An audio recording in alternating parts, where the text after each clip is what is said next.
বিশ্বকাপের উত্তেজনা এখন তুঙ্গে। একের পর এক দল লড়াই করছে শিরোপার জন্য। কিন্তু সব দলের মধ্যে এমন দুটি দল আছে যাদের পারফরমেন্স, কৌশল এবং ধারাবাহিকতা দেখে অনেক বিশ্লেষকই মনে করছেন ফাইনালের মঞ্চে দেখা যেতে পারে এই দুই দলকে। কোন দুটি দল আর কেনই বা তাদেরকে ফাইনালে ওঠার সম্ভাবনায় সবার উপরে দেখা হচ্ছে? প্রথম দলটি হলো সবচাইতে শক্তিশালী এবং ভারসাম্যপূর্ণ স্কোয়াড সম্পূর্ণ।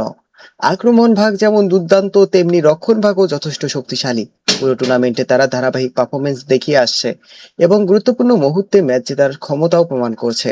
বিশেষ করে চাপের ম্যাচে তারা খেলোয়াড়দের আত্মবিশ্বাস এবং অভিজ্ঞতা অন্য দলগুলোর তুলনায় অনেক বেশি।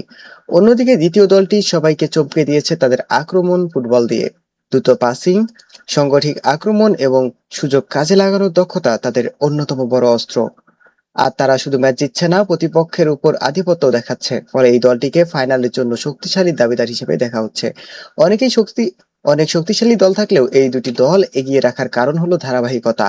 বড় টুর্নামেন্টে শুধু তারকা খেলোয়াড় থাকলেই হয় না, দরকার সঠিক পরিকল্পনা, শক্তিশালী বেঞ্চ এবং চাপ সামলানোর ক্ষমতা। এই দুই দলের মধ্যেই সেই দল এই দুই দলের মধ্যেই সেই গুণগুলো স্পষ্টভাবে দেখা যাচ্ছে। তবে ফুটবলের সৌন্দর্য এখানেই, আগাম কিছু নিশ্চিত নয়। একটি ম্যাচ, একটি মুহূর্ত বা একটি ভুল সিদ্ধান্ত পুরো হিসাব বদলে দিতে পারে। তবুও বর্তমান ফর্ম, কৌশল এবং পারফরমেন্স বিবেচনায় অনেকের চোখ এই দুই দলের মধ্যেই আছে। এই দুটি দল হচ্ছে স্পেন এবং ফ্রান্স।